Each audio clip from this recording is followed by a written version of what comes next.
Shalom, shalom, aking mga kapatid sa pananampalataya.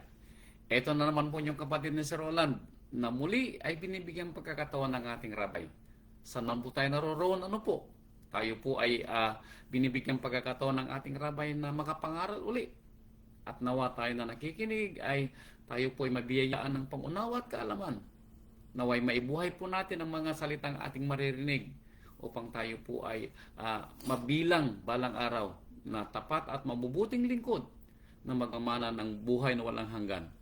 Kaya kung kayo po'y nakahanda na, ano po, ang lagi nating sinasabi, ang maikling lapis ay mas mainam kaysa sa mahabang memorya. Hallelujah. Now, muli mga kapatid, ang ating rabay po ay hindi nagkukulang na magbigay ng aral sa atin. Bagamat anuman po yung ating mga balakid sa buhay, ano po, narinig po natin yung iyak at daing ng ating kapatid na humihingi ng pagpapalang kapayapaan at pangunawa. Naway matuto po tayo sa mga nangyayari sa ating buhay. At kung tayo man po ay sinusubok ng ating Ama, ay tayo po sana ay mangunyapit. Dahil tayo po ay hindi niya pababayaan dahil yun ang ipinangako niya sa atin. Katulad po ng aral na ibinigay niya sa araw pong ito, na meron siyang katanungan sa atin na mga nananampalataya, sa atin na mga pinili, sa atin na pinangakuan ng buhay na walang hanggan. Ang katanungan po ng rabay ano ang kaya mong ibigay? So ito po ay katanungan niya at ito ay dapat nating sagutin. Sa mga pagpapalang ating tinanggap at mga tinatanggap. At sa mga ipinangako para sa atin balang araw. Ano na yung naibigay ba natin bilang kapalit ng ating pananampalataya? Ano yung kaya nating ibigay sa buhay na ito? Tayo po ay tinatanong ng ating rabay, ano man po yung kalagayan natin sa buhay, tayo man po ay mayaman, tayo man po ay mahirap, may pinag-aralan o wala. Ano po? Alam natin na ang rabay ay tumitingin sa ating mga puso. Katulad po ng katanungan niya ngayon, ano yung maibibigay natin bilang kapalit ng lahat ng mga tinatamasa natin? May mga pagkakataon na iiyak tayo dahil sa pananampalataya. That's true. Narinig natin yung patutuo ng isa natin kapatid. Pero ang dapat nating higit na tanungin ay hanggang saan yung kaya nating tiisin bilang isang tunay na mananampalataya. At ano yung kaya nating ibigay. So talasasin natin ang kwento mga kapatid dahil ang aral kong ito ay para sa atin. At kung maapakan ang ating mga paa, tayo po ay magsalita ng outs. Matuto tayo sa mga aral at sa mga nararanasan natin sa buhay. Ang laging sinasabi, don't shoot the messenger. Ano po? Kaya kung kayo po ay nakahanda na, talasasin natin ang kwento ng rabay. Now, simulan po natin dito sa aklat ng unang hari. Now, ito po ay kwento ng isang piniling lingkod ng Ama, isang propeta, na nung panahon po niya ay hindi po naging katanggap-tanggap sa mga inaaralan niya ang mga salitang ipinadala ng Ama sa kanya. Pero bagamat ganun po yung kwento, may mga pangyayari na tayo din naman sa mga mahal natin sa buhay. Pag sila po ay ating napapangaralan, hindi po sila natutuwa. Ano po? Yung kabaliktaran ng nangyayari, tayo ay kinakagagalitan. Tayong kinaiinisan. Ganon din sa mga napapangaralan natin kung saan tayo nakakarating. Hindi naging kaganda, hindi naging kaaya-aya yung pagtanggap nila doon sa aral na ibinigay sa atin. Ganito rin ang kwento ng isang lingkod. Ano po? Ang tanong, kakayanin kaya niya yung ibibigay sa kanya bilang kapalit ng kanyang kagustuhan na maipangaral ang salita ng Ama bagamat ito ay hindi ayon at hindi katanggap-tanggap doon sa bibigyan niya ng aral. Ito po ay kwento ni Haring Akab. Ano po? Alam po natin na nung panahon ng mga Israelita, pag ikaw ay hari, ang iyong salita ay hindi mababali. At ito yung kwento ng isang lingkod ng Ama. Ito ay talasasin natin. Ito ay mga piniling kwento ng rabay para tayo sana ay matuto sa aral. Na kung ito'y mangyari sa atin, ano po? Alam natin kung anong ating gagawin. Now, dito sa aklat ng mga hari, chapter 22, unang hari, chapter 22, ay ganito ang kwento. Nung panahon na isang lingkod ng ama ay pinili para magbigay ng aral kay Haring Akab. Ano po? Ito.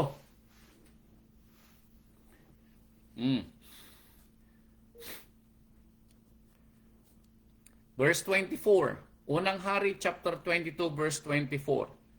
So, nang si Akab po ay gumawa ng masama, pinagsabihan po siya ni Mikaya bilang isang propeta na mali ang kanyang ginagawa.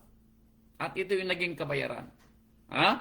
Verse 24, sabi niya, nang magkagayoy, lumapit si Sidekaya na anak ni Shanana at sinampal si Mikaya at sinabi, saan nagdaan ang espiritu ni Amang Yahweh na mula sa akin upang magsalita sa iyo? At sinabi ni Mikaya, narito iyong makikita sa araw na yaon pagka ikaw ay papasok sa pinakaloob na silid upang magkubli.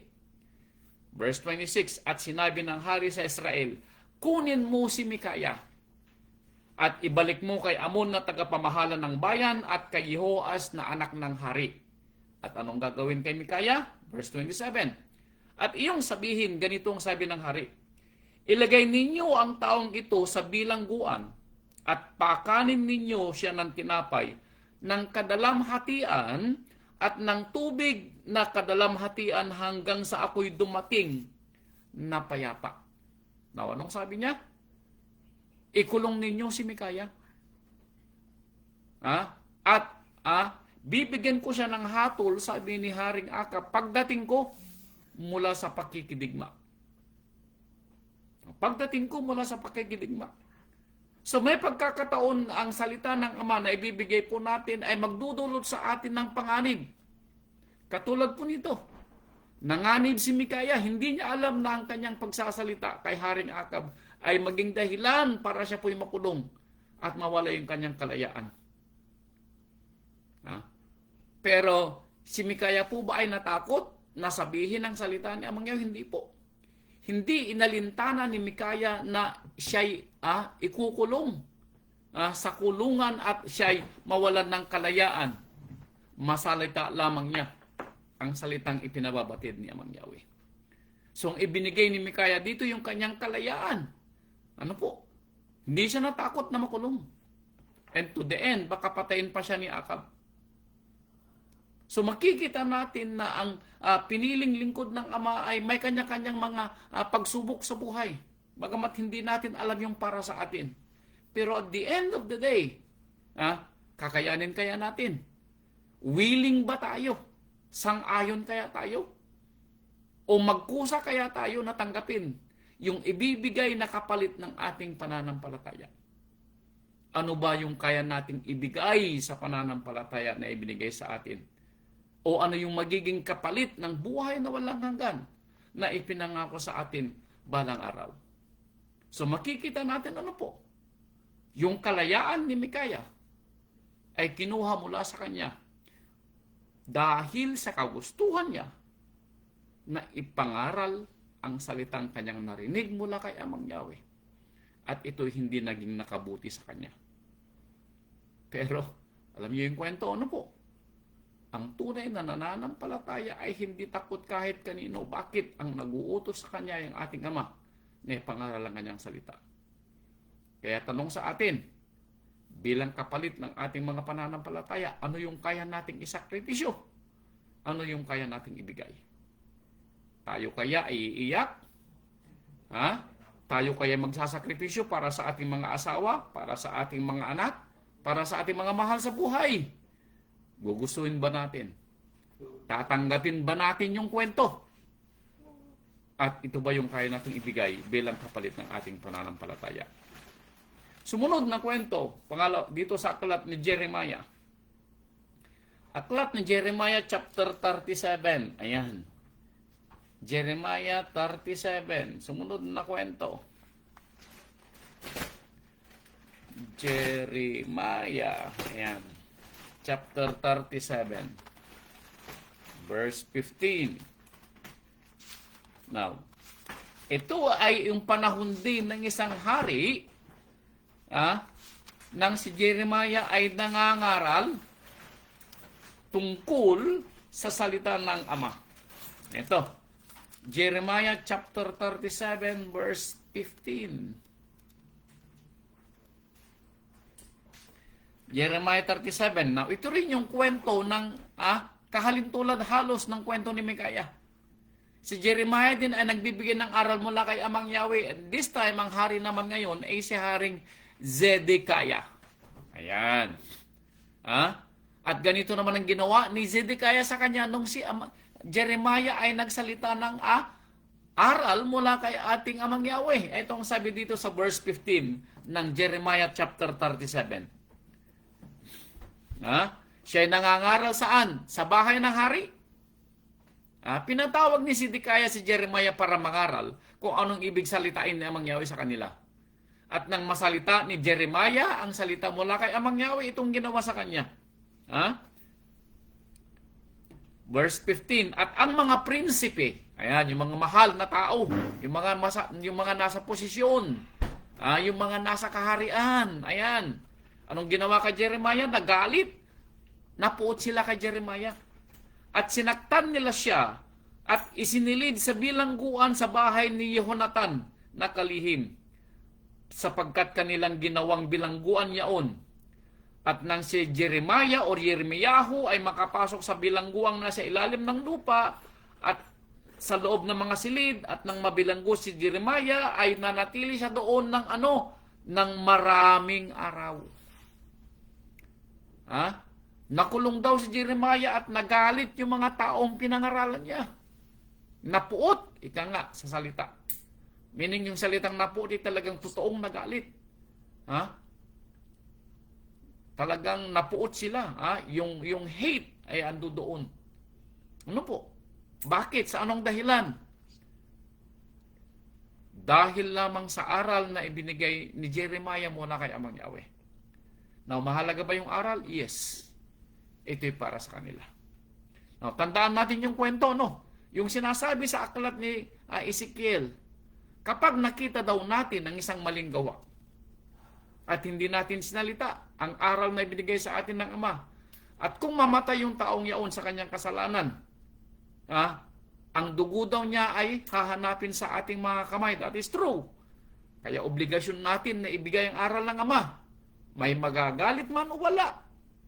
Dahil kung ang salita ng Ama ay nasalita natin doon sa mga kapatiran natin na ibinigyan ng aral, at hindi sila nakinig, tayo na nangaral, ay wala na tayong kasalanan pa. Ito yung obligasyon natin. Kaya ano yung pwede nating ibigay na kapalit doon kung tayo'y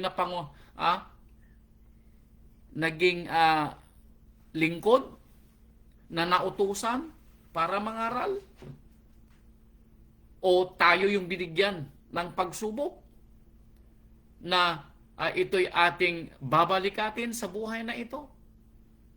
Ano yung pwede nating ibigay na kapalit? Anong sakripisyo ang magiging kapalit ng pagpapala na ibinibigay sa atin? Ano po? So makikita natin nasa atin yung pagpipili. Maalala niyo yung kwento ni Job. Ayan. Yung kwento ni Job, kung alam niyo yung kwento, ay paulit-ulit na lang na naririnig natin na si Job ay sinubok. At makikita natin na kinuha yung kanyang buong pamilya. Kinuha yung kayamanan niya. To the extent, nagkasala ba si Job? Hindi.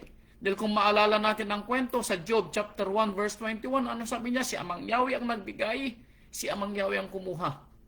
Purihin si Amang Yahweh. Now, nagkasala ba si Job dito? Hindi po.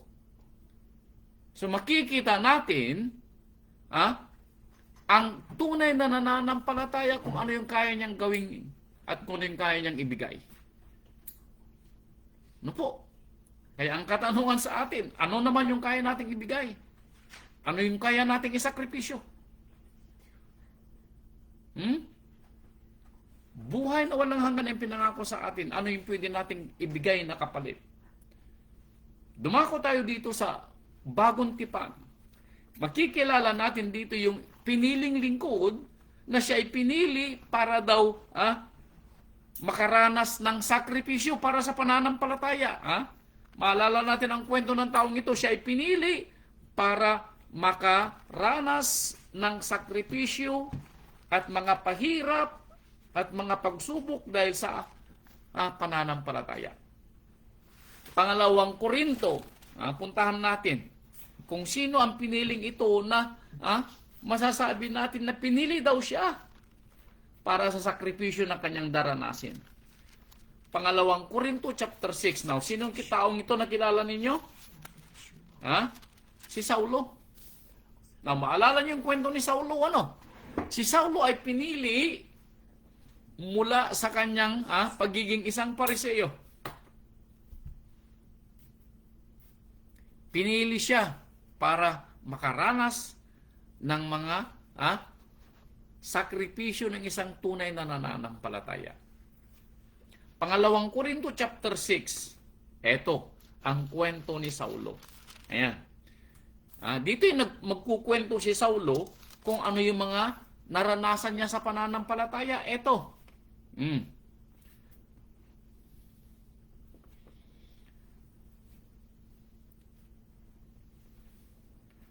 Verse 5. Pangalawang Korinto chapter 6 verse 5. Ayan. Sa mga latay, anong ibig sabihin sa mga latay? Ibig sabihin sa mga latay ay sa mga hagupit na ibinigay kay Saulo. Nung nabasa natin kanina, ikinulong lang si Mikaya. Nabasa natin kanina, ikinulong lang si Jeremiah. Pero kay Saulo, ikinulong si Saulo, pero maliban sa pagkakulong niya, siya ay hinagupit. 39 times, except 1 para maging 40. Sa mga latay, sabi niya, sa mga pagkabilanggo, sabi niya, sa mga kaguluhan, sa mga gawa, sa mga pagpupuyat, sa mga pag-aayuno, sa kalinisan, sabi niya, sa kaalaman, sa pagpapahinuhod, sa kagandahang loob, sa banal na espiritu, at sa pag-ibig na hindi pa kunwari, sa salita ng katotohanan, sa kapangyarihan ng Ama at sa pamamagitan ng mga sandata ng katwiran sa kanan at sa kaliwa. Left and right, sabi ni Saulo. Ibig sabihin, walang masulingan si Saulo. Ano po? Walang masulingan nung siya napili ng ating rabay na makatanggap at makaranas ng mga sakripisyo sa pananampalataya. So makikita natin na maraming dinanas si Saulo para sa kanyang pananampalataya. Pero ito ba'y naging dahilan para si Saulo ay mag-give up sa pananampalataya? Mag-give up ba siya? Sabi niya dito sa verse 10, tulad sa nangalulungkot, gayon may laging nagagalak. Anong sabi niya? Nalulungkot daw sa mga pagkakataon, umiiyak. Yung iba. Parang yung narinig natin na patuto ng isang kapatid. Pero sabi niya, ito'y ikinagagalak niya. So, ibig sabihin, bagamat siya'y umiiyak daw, ikinagagalak niya yung kanyang pag-iyak para sa pananampalataya. Ano po? Tulad sa mga dukha, gayon may nagpapayaman sa marami. Siya daw po ay dukha, palaging may kulang. Pero siya po'y mayaman. Meaning, bagamat nakakaranas siya ng kahirapan bilang isang dukha, inaalala po niya yung kayamanang ibinigay ng rabay sa kanya. Ano yung kayamanang ibinigay sa kanya? Yung tatag ng kanyang pananampalataya. Yung pagtitiis na ibinigay sa kanya. Hindi siya agad-agad nag-give up. Yun yung kayamanang ipinagyayabang niya. Gaya ng walang anumang pag-aari, gayon may mayroon ng lahat ng mga bagay. Bagamat wala siyang pag-aari, pero pinangakuan siya na siya magmamay-ari ng maraming mga bagay balang araw. Kaya tiniis ni Saulo ang lahat ng mga bagay na naranasan niya para sa pananampalataya. Ginib up ni Saulo yung kanyang buhay. Parang ganun yung kanyang salita. Bakit? Dahil magmula ng nakilala ni Saulo ang ating rabay, ginib up na po niya yung kanyang pagiging Pariseo. Siya po ay naging tunay at tapat na lingkod at tagapagtanggol ng ating Rabay Yeshua HaMashiach. Ano po? Now, tanong sa atin, Ano yung pwede nating i-give up sa buhay na ito para sa ating pananampalataya? Ano po? Chapter 11, pangalawang Korinto, chapter 11, verse 23. Ito pa, dagdag. Salita pa ito ni Saulo, ano? Verse 23. Sila ba'y mga ministro ng Mesaya? Ako'y nangungusap na paring nasisira ang bait.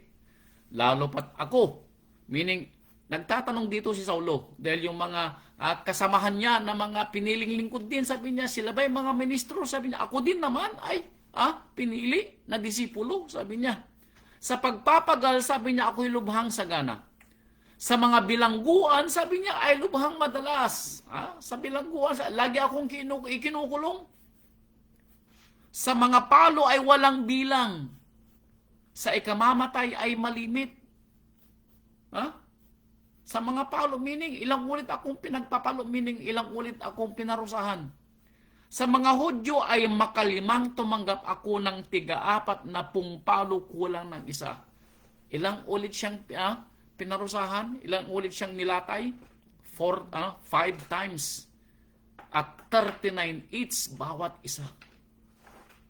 So makikita natin yung latay ng parusa kay Saulo sa kanyang likod at sa kanyang buong katawan. Para lang saan? Para lamang sa pananampalataya. Para lamang sa pananampalataya. So makikita natin, ano yung pwede nating ibigay na katulad ng mga nauna sa atin na piniling manampalataya. Piniling maglingkod. Sometimes sinatanong natin sa ating sarili, bakit tayo umiiyak sa pananampalataya? Ang sabi nga ni Saulo hindi pa tayo nagbubo ng dugo dahil sa pananampalataya. Hindi pa tayo nagbubo ng dugo dahil sa pananampalataya. Ang tanong hanggang saan yung pwede nating ibigay? Ang sabi ni Saulo, hindi pa kayo nagbubo ng dugo dahil sa pananampalataya. Now, sino na ba sa atin ang tinusak ang mata? Sino na ba sa atin ang nagbubo ng dugo dahil sa pananampalataya? Sometimes umiiyak tayo, di ba? Yes!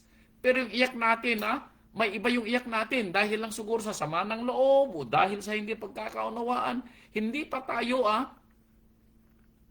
ibinibitin at tinatanong kung hanggang saan ang pwede nating ibigay sa pananampalataya na kung tayo po ay parang sinusubok na sa pananampalataya. Ito pa lang po ay aral. Ano po? Wala pa po tayo doon sa kondisyon para patunayan kung hanggang saan yung pwede nating ibigay. Pero kung masasagot natin ang katanungan, kahit pa paano magkakaroon tayo ng idea kung hanggang saan yung pwede nating ibigay sa pananampalataya. Ano po? Makaitlong ako'y hinampas ng mga panghampas. Minsan ako'y binato. Makaitlong ako'y nabagbag. Isang araw at isang gabi ako na nasa kalaliman ng dagat. Ito'y si Saulo. Isang araw at isang gabi ako nasa ilalim. Meaning siya po ay nasa ilalim ng dagat. Meaning siya po ay kumbaga itinakon probably sa dagat. Makaitlong hinampas na mga panghampas. So makikita natin, meron na bang nakatanggap ng katulad ng ganitong parusa kay Saulo? Wala pa po. Napakapalad pa po natin dahil mayroon pa tayong freedom of religion. Kumakain pa tayong 3 beses isang araw. Napupuntahan pa natin yung mga gusto nating puntahan. Yung mga paghihirap po natin pansamantala hirap lamang po ng kalooban. Wala pa po siyang pisikal. Now, hanggang saan yung pwede nating ibigay para sa pananampalataya? Mag-give up na ba tayo dahil tayo po umiiyak dahil sa mga mahal natin sa buhay, dahil sa mga nakikita nating mga pasaway na mga kapatid, dahil hindi, alam niyo mga kapatid, bilang isang nasa pamunuan, inihanda ko na po yung sarili ko na mayroon at mayroong mga pasaway na mga kapatid. Mayroon at mayroong mga magbibigay sa iyo ng sinasabing anong tawag dito? Disappointment.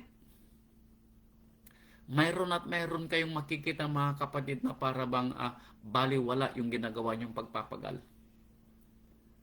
Ito ba yung magiging dahilan para tayo manghinawa sa pananampalataya? Abay mga kapatid ko, wala pa po tayo sa rurok ng ating pananampalatayang pagsubok para po tayo mag-give up.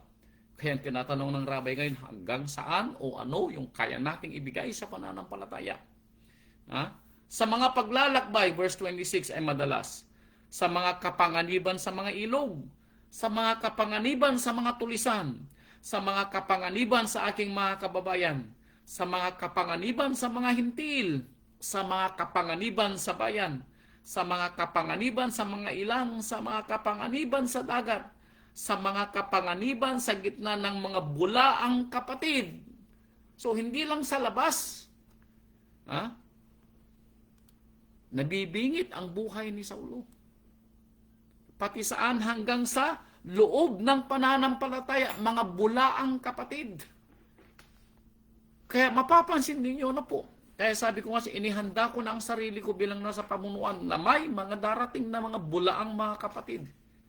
Na instead na sila po yung magpapatibay ng pananampalataya, hindi sila yung magpapabigay sa iyo. Nang sinasabing parang nagtatanong ka sa sarili, parang mali yung naaniban mong pananampalataya. Parang mali yung nakikita mong gawa ng mga kapatid. Yes, makikita mo itong maling gawa. Sila yung mga, sila yung palaging mga nagrereklamo, sila yung mga palaging may nakikitang mali. Sila yung mga kapatid na makikita mo na talagang hindi mapapanuto sa isang bagay. Na magbibigay sa iyo ng tanong, totoo nga bang kapatid yung nakikita mo? Ang tawag dito ni Saulo, mga bulaang kapatid. Meron ba sa atin? Yes! Ang tanong, ano yung maibibigay natin bilang pinili sa pananampalataya? Mag-give up na lang ba tayo dahil dito sa nakikita natin? Father, ya forbid. Nag-give up ba si Saulo nang makita niyang marami siyang nagiging problema sa mga kapatid? Hindi. Sinansala sila ni Saulo. Mawala man sila, nawala sila sa pananampalataya. Yes, dahil sila, mga bulaang kapatid. Sa pagpapagal at sa pagdaramdam, sa mga pagpupuyat ay madalas, sa gutom at uhaw, mga pag-aayuno ay madalas, sa ginawa at kahubaran.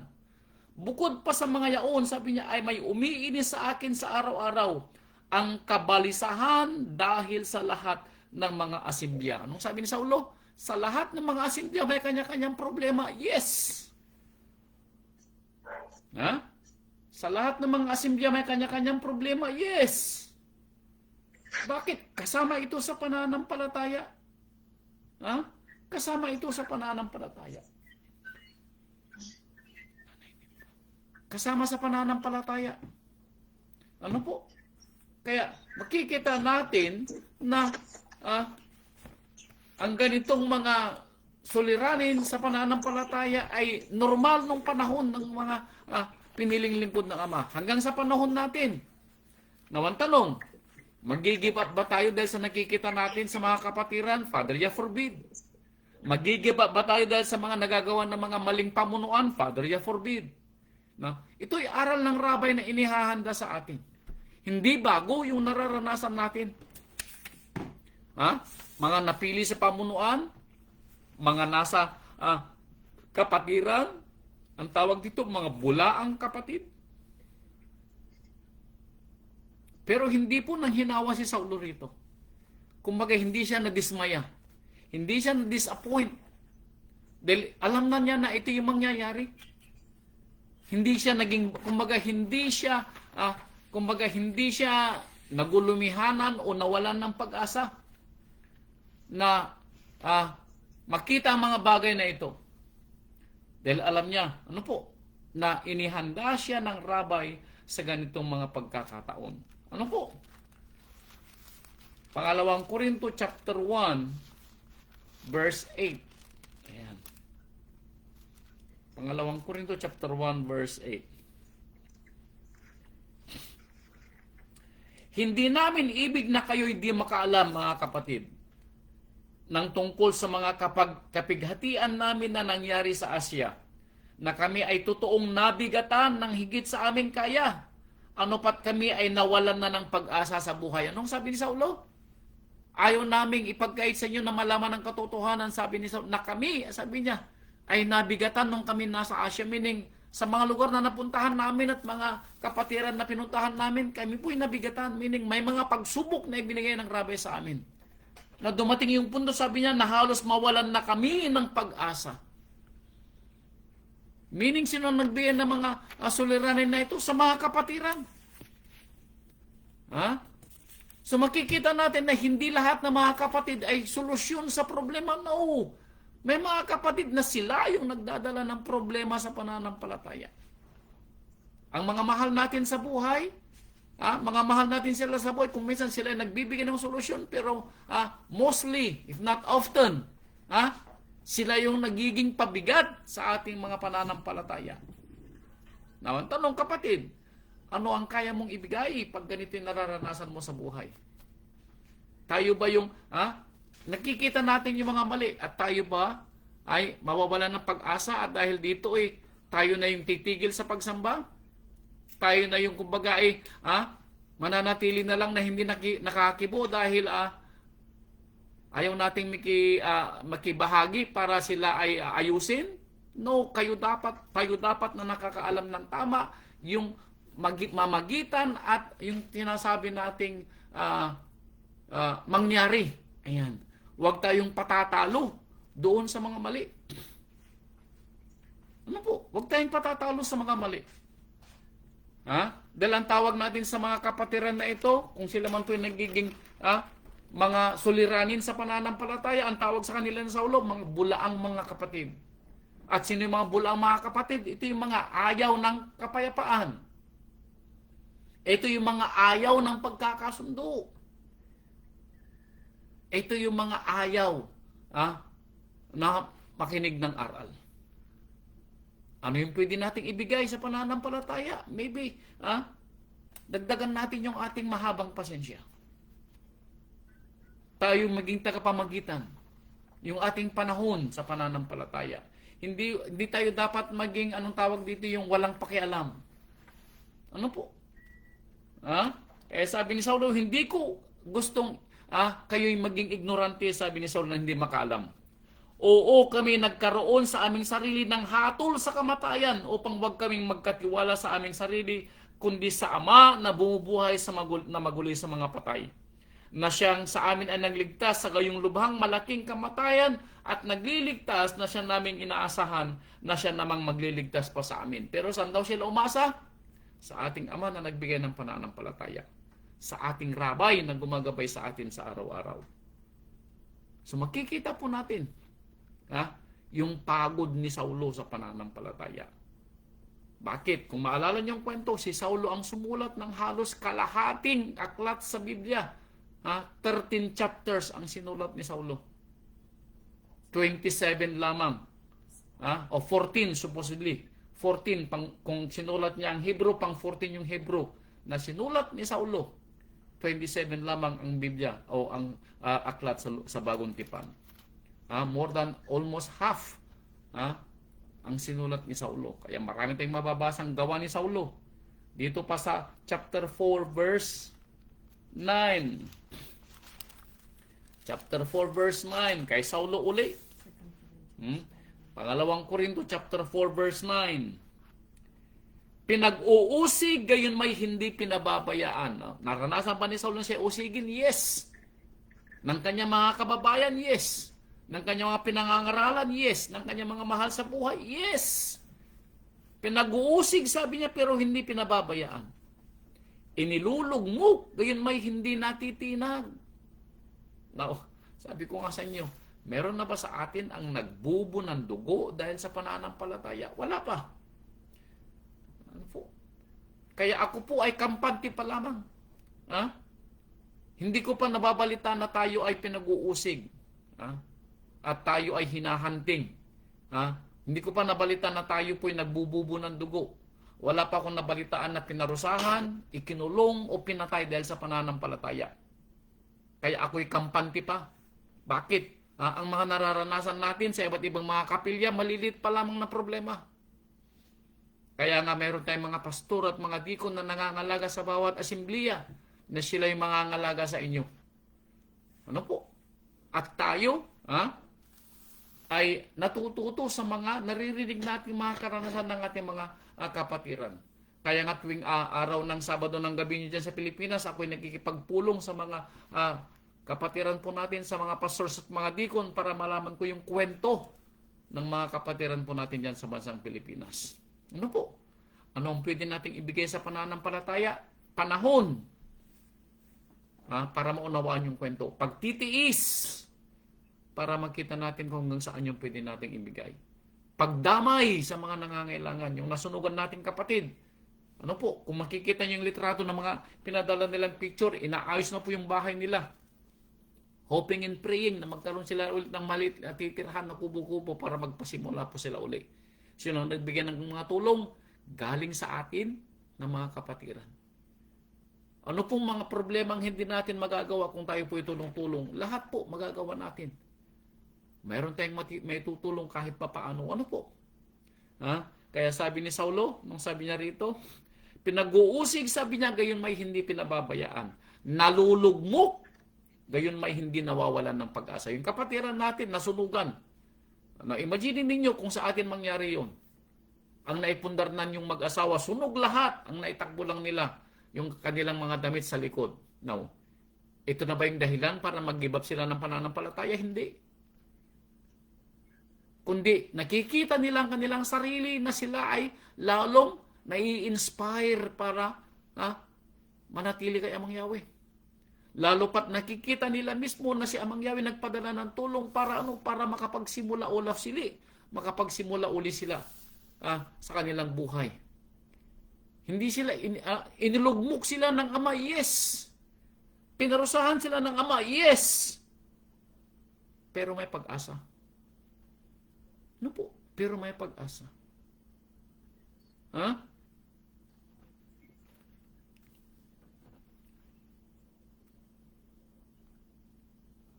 Laging saan may itinataglay sa katawan ang kamatayan ng ating Rabbi Yeshua upang ang buhay ni Rabbi Yeshua ay mahayag naman sa aming mga katawan. Natutuwa daw si Saulo sa mga hirap na naranasan nila. Bakit? Upang kanilang maihayag yung paghihirap daw ng Rabbi. Meaning, ibinubuhay nila yung buhay na nangyari sa ating Rabbi nung panahon niya. Yung mga hirap na dinanas ng Rabbi, naranasan daw ni Saulo. Pero hindi ito naging dahilan para sila maging malungkot.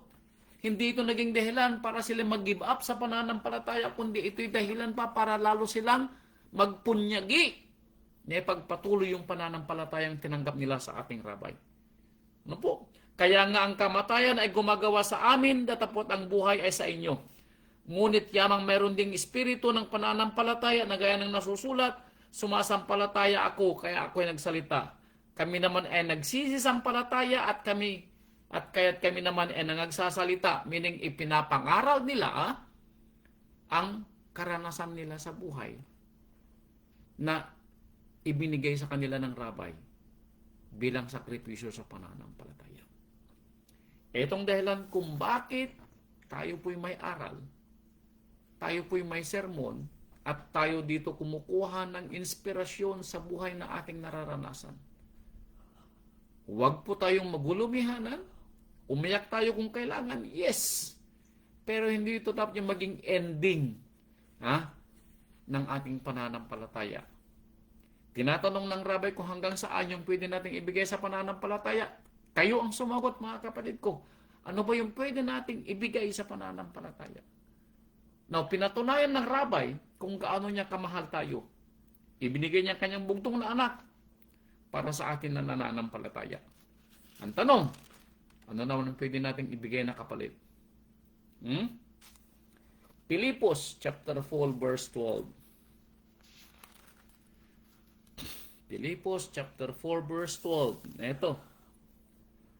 Marunong akong magpakababa at marunong naman akong magpakasagana. Now, anong sabi ni Saulo? I learned to be contented. Natuto ako kung paano ko magkaroon ng kontento sa buhay. Sa bawat bagay at sa lahat ng bagay ay natutuhan ko ang lihim hanggang sa kabusugan at maging sa kagutuman at maging sa kasaganaan at maging sa kasalatan. Mayroon man o wala, sabi ni Saulo, natuto ako na magtiis. Now, tanong sa atin, natuto na kaya tayo sa buhay na ito? na kung ano man yung dumating sa atin, kung kasalatan, meaning kakulangan sa mga bagay-bagay, natuto tayo na tanggapin. At kung tayo man ay sumusobra, natuto rin tayo na i-share sa iba. Ano po? Meaning, tinuturoan tayo ng rabay kung paano mabuhay sa buhay na ito bilang isang tunay na nananampalataya. Yung nangyaring sunog sa kapatiran natin sa Amlan, ipinapakita ng rabay na siya nagbibigay ng pagsubok. Pero siya din ang nagbibigay ng pag-asa. Siya yung kumuha, pero siya rin yung magbibigay. Mga kapatid, kung mapapatunayan natin dito kung gaano tayo kamahal ng ating Amang Yahweh sa pamamagitan ng ating Rabbi Yeshua. Bagamat may mga pagkakataon, sabi ko, tayo po iiyak dahil sa pananampalataya. Yes! Ilang beses na akong umiyak para sa mga kapatiran. Kung minsan makakabalita ako ng hindi magandang balita, ibinibigay ko sa Rabbi. Sabi ko, Rabbi, ikaw yung mamagitan sa kanila. Pag nabalitaan ko na may hindi nagkakasundo, sabi ko, Rabbi, ikaw mamagitan sa kanila. Wala akong magagawa dahil narito ako. Anong ginagawa ko? Nananalangin ako sa Rabbi. Dahil alam ko na siya yung nagbigay ng ating pananampalataya, siya rin yung magtatapos. He is the author and the finisher of our faith. Kaya nananalig ako na anuman yung mga balakid na nararanasan natin sa pananampalataya, bagamat magpadala siya ng mga bulaang mga kapatid, magpadala siya ng mga kapatiran na magbibigyan ng sakit ng ulo, at the end of the day, masasala yung tunay na kapatiran. At yun yung ating obligasyon. Yung manatili, yung mga talagang tunay na mananampalataya, dahil tayo ay parang sasalaing tulad sa apoy para maging isang purong ginto.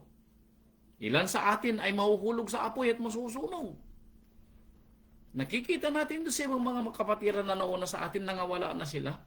At marami pang susunod na mawawala. Pero sana sa atin na mananatili, tayo po'y maging katulad ng purong ginto pagkatapos na tayo po'y salain. Ano po?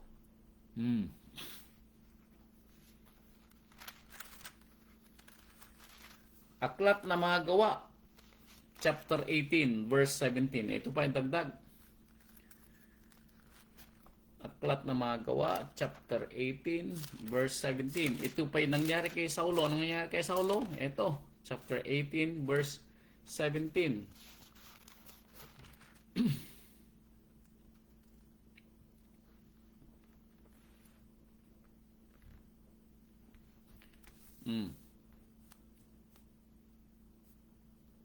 At hinawakan nilang lahat si Sosthenes, ano sinabi ko? 18:17. Na pinuno sa sinagoga at siya hinampas sa harapan ng hukuman at hindi man lamang pinansin ni Galion ang mga bagay na ito. Anong kasabi niya?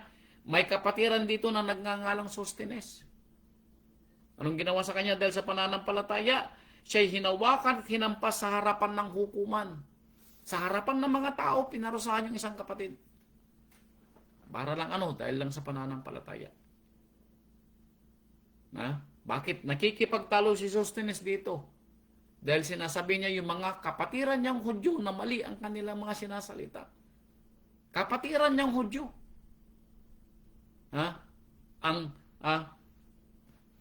Nagparusa din kay Sosthenes.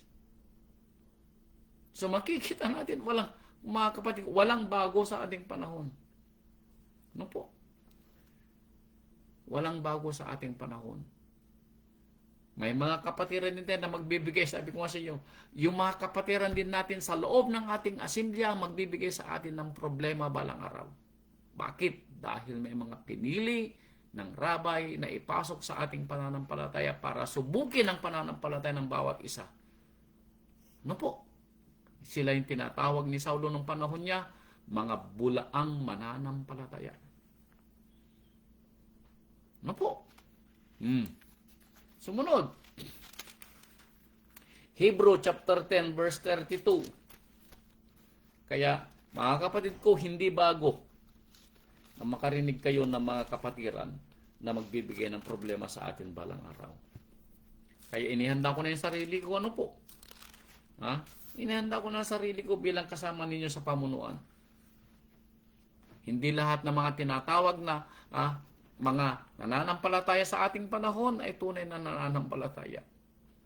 Masasala po tayo sa pamamagitan ng parang apoy na para maging purong ginto balang araw. Hebrew chapter 10 verse 32. Datapot alalahanin ang mga nakaraang araw na sa mga yaon.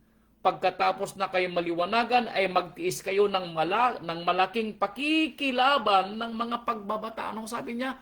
Parang nung unang panahon, sabi dito sa Hebrew.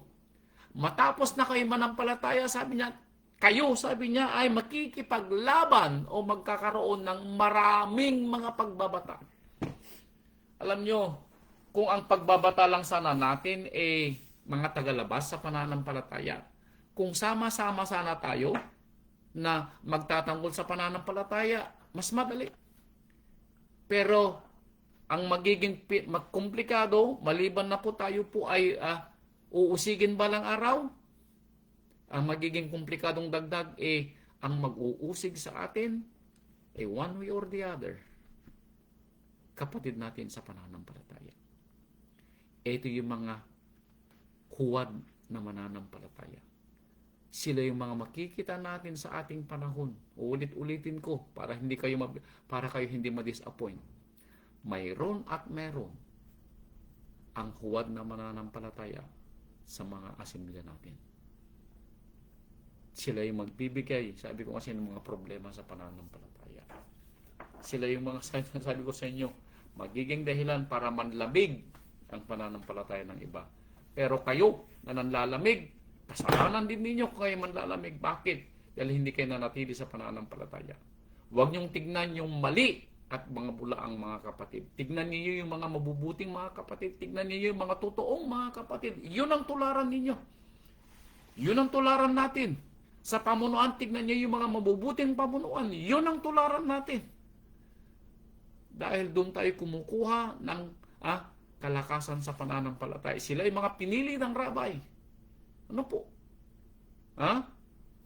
Bagamat may mga bulang mga kapatid, mas marami naman sa atin hoping and praying ang iniligay ng rabay na mga totoong nananampalataya. Ano po? Anong sinabi ko? 32, 33. Na una ay naging isang katawa-tawa dahil sa mga pagkasithayo at gayon din sa mga kahirapan. At sa ikalawa ay naging kasama ng mga inaring gayon. Katawa-tawa daw noong una. Bakit? That's true. Sinasabi natin kasi nasa atin ang pagpapala ng Ama. Yes. Nasa atin ang kanyang buhay na walang hanggan. Yes. Pero kung titingnan nila ang buhay natin, magiging katawa-tawa. Bakit? Maraming pagsubok ang mararanasan natin bilang isang tunay na nananampalataya. Ano po? Maraming pagsubok. Bakit? Dahil ibinigay sa atin yung sinasabing pagbabata sa pananampalataya. Sabi nga ng rabi nung panahon niya, kung ako bilang inyong Mesyas at manunubos, sabi niya, pinag-usig nila. Siya'y inapi. Siya'y itinakwil ng kanyang mga mahal sa buhay, ng kanyang mga kamag-anak, ng kanyang mga kababayan, ng kanyang sariling pamilya. No po? Walang kumikilala sa rabay sa kanyang mga kapatid na siya po nabubuhay. Kinilala lamang siya ng kanyang mga kapatid nung mamatay na po siya, na bilang isang manunubos at tagapaglingkod. Isang manunubos at isang Mesaya. Pero nung panahon niya, wala. Sa ating panahon, nakikita natin, sa ating pamilya, parang tayo lamang yung nananampalataya. Hindi magkasundo ang asawa. Hindi magkasundo ang mga magulang sa mga anak. Hindi magkasundo ang mga lolo at lola sa mga apo. May pagkakataon, ganun din sa asimilya. Ito'y inaaral ng rabbi sa atin mga kapatid para hindi tayo, ang tawag dito, magulat na may mga itong mga pangyayari. Ano po? Sapagkat kayo'y nahabag sa mga may tanikala at tinanggap ninyo ang buong galak ang pagkaagaw ng inyong pag-aari. Palibhasa inyong nalalamang meron kayo sa inyong sarili ng isang pag-aaring lalong mabuti at tumatagal. Pero sinasabi ni Saul, pag mangyari sa inyo mga bagay na ito, darating ang araw, sabi ni Saul, kukunin ang nasa inyo. Ito yung darating na pag-uusig. Pero sabi niya, magalak kayo, sabi niya, dahil ang inyong pag-aari ay hindi rito sa sanlibutan. Kundi yung pag-aari natin ay yung bababang kaharian mula sa langit na bababa dito sa lupa. Yun ang pag-aari natin. Huwag nga ninyong itakwil ang inyong pagkakatiwala na may dakilang gantimpala. Yung pananampalataya daw natin at pagtitiwala kay Amang Yahweh, sabi niya, huwag ninyong itatakwil. Meaning, panghawakan natin. No po. Ano man yung mangyari sa ating pananampalataya, maging kaaway man tayo ng ating mga mahal sa buhay, maging kaaway man tayo ng ating mga anak, kaaway tayo ng ating mga mahal sa buhay, kaaway tayo ng ating mga asawa, makikita natin na nalalagas isa-isa yung mga kapatiran natin sa pananampalataya dahil sila yung mga bulaang mga mananampalataya. Huwag po tayong mag-give up sa pananampalataya. Ito yung lagi nating sinasabi. Work your own salvation with fear and trembling.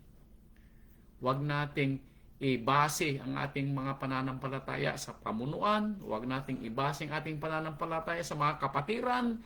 Ibase natin ang ating pananampalataya kanino? Sa rabay na namatay sa tulos. Yun ang magandang ehemplo. Ano po? Upang kung mangyari sa atin man na may madapa yung pamunuan, madapa yung kapatiran na ating tinitignan, tayo pa rin po yung nakatayo. Tayo po yung masasabi nating madidisappoint ng konti. Pero ito yung hindi maging dahilan para tayo po yung mag-give up sa pananampalataya. Anong pwede nating ibigay? Pagtitiis. Mahabang pagpapahinuhod. Ano po? Mahabang pagpapahinuhod. Mateo 24 verse 9. Mateo 24 verse 9. Ito pandagdag. 24 verse 9.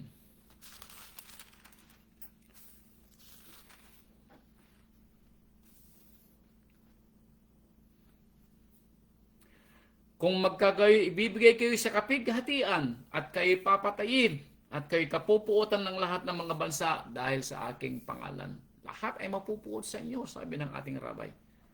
Para saan? Dahil sa kanyang pangalan. Sa loob mismo ng asimblya, may magbabangayan. Sa loob ng pamilya, may mag-aaway. Sabi nga ni Saulo, mag-ingat kayo, sabi ni Saul, baka kayo mismo magkagatan at magtatayan.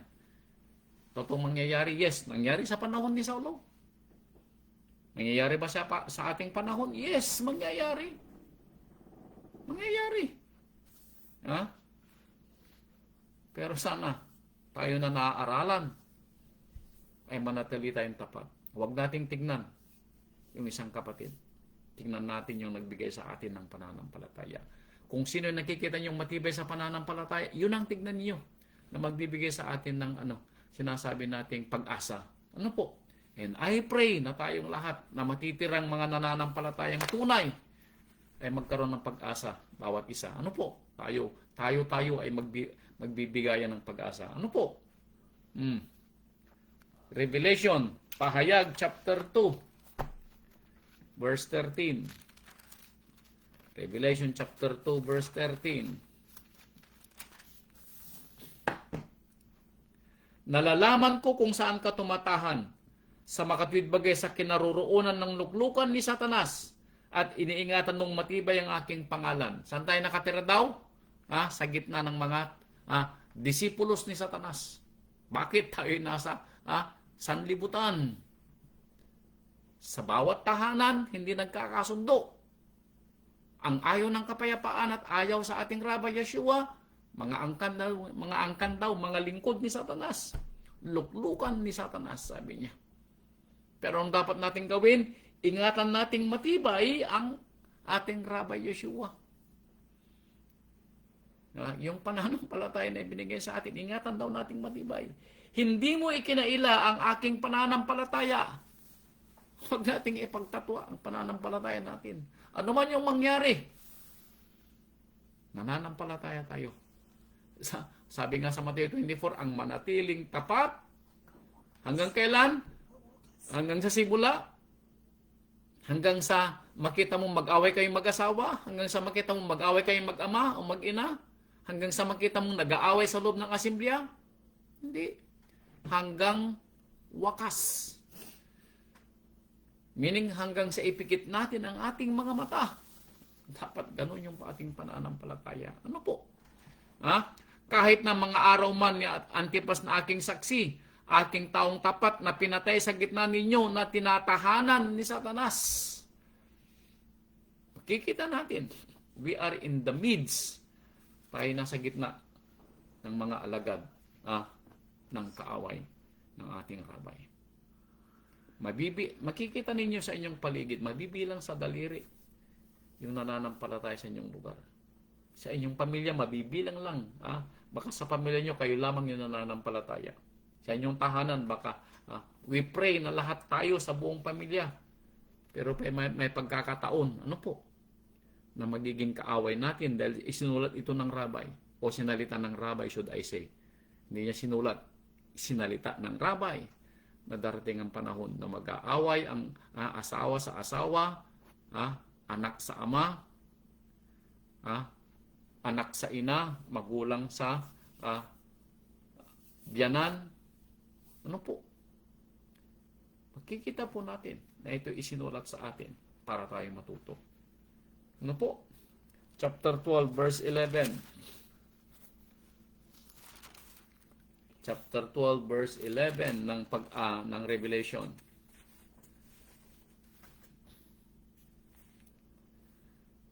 Chapter 12, verse 11, sabi niya, at siya'y kanilang dinaig dahil sa dugo ng kordero at dahil sa salita ng kanilang patutuo at hindi nila inibig ang kanilang buhay hanggang sa kamatayan. Now, sino ito mga sinasabi rito? Ito yung mga tunay at tapat na lingkod. Sila din nagtagumpay. Bakit? Dahil sila po'y nanatiling tapat doon sa nagbigay ng buhay para sa kanila. Ang kordero na namatay sa kanila. Ang kordero na ipinangako sa tulos. Yun ang sinampalatayanan ng mga taong nagtagumpay na siyang magkakaroon ng buhay na walang hanggan balang araw. Magaya kaya natin sila? Sana nga po. Anong pwede nating ibigay sa pananampalataya? Pagtitiis. Panahon.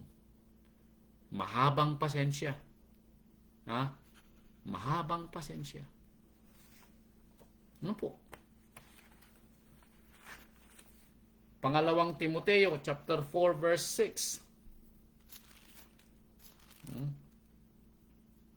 Pangalawang Timoteo, chapter 4, verse 6. Huling salita ito ni Saulo. Ito yung sulat niya kay Timoteo nang siya po yung malapit ng isakripisyo para sa pananampalataya. Pangalawang Timoteo, chapter 4.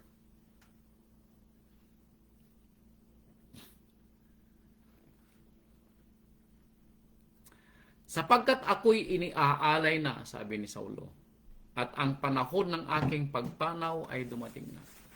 Nawa, masabi natin ito balang araw. I pray na masabi. Sabi ko nga, sasawa ko sana, pag ako'y papanaw na, meron sanang magsabi ng ganito sa akin, may makaalala sana, na ako'y naging karapat-dapat sa aking buhay, naging karapat-dapat ako sa pananampalataya at may makaisip na magbasa ng talata na ito dahil ito'y binasa ko nung panahon ni Pastor Isaac. Siya lamang yung nabasahan ko, na maalala ko, nung siya po'y mamatay. Binasa ko ito dahil alam ko, worthy si Pastor Isaac at ito yung pinaalala ng rami na basahin ko sa kanya pong libing. Ganito sana yung basahin sa atin, sa araw ng ating mga libing, na maalala nila yung naging buhay natin at hindi natin i-give up yung pananampalataya. I pray, na may magbasa sa atin ng mga talatang ito sa ating panahon. Sabi ni Saulo, sapagat ako'y iniaalay na at ang panahon ng aking pagpanaw ay dumating na. Nakipagbaka ako ng mabuting pakikipagbaka. Nakipagbaka ako ng mabuting pakikipagbaka. I fought the faith. I fought the faith, sabi ni Saulo. I fight a good fight. Natapos ko na ang aking takbo. I finished my race, sabi niya. I finished my race. Meaning, yung ibinigay ng rabbi sa akin na takbuhin ko at mga gawain ko, sabi niya, ginawa ko ito ng aking magagawa. I did my best, sabi ni Saulo. Sa ating panahon, bilang isang mga pastor, bilang mga deacon, bilang mga nanay sa assembly, bilang mga elders, bilang mga kapatid sa pananampalataya, masasabi din ba natin na tayo po'y nagkipaglaban sa pananampalataya?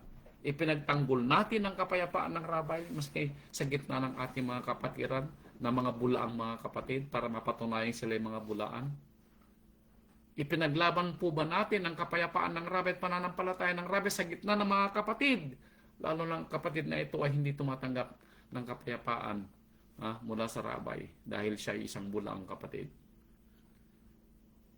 Makikita natin kung tayo po ay nakikipaglaban sa pananampalataya.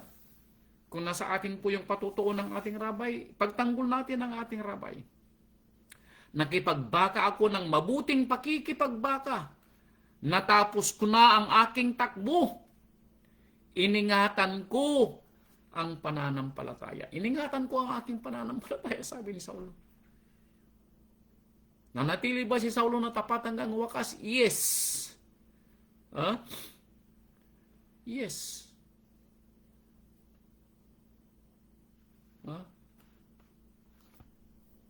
Ito ang isang tunay na halimbawa ng pagkapili ng Rabay bilang isang tapat na lingkod.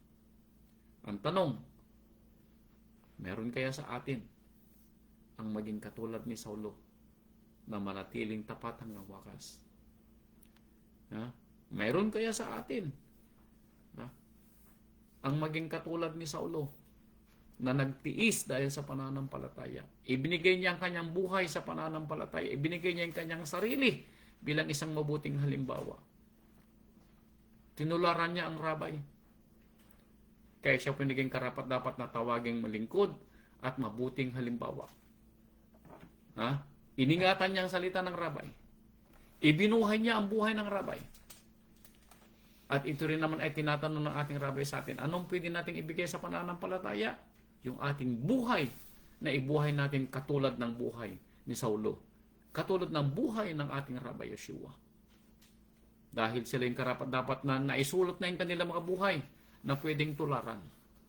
Upang tayo ay huwag maging tulad sa mga naunang nananampalataya na tumalikod sa pananampalataya, tinawag ni Saulo ng mga bulaang mga mananampalataya. Father, forbid, huwag sanang mangyari sa atin. Mga kapatid ko, ito pong aral ng ating Rabay.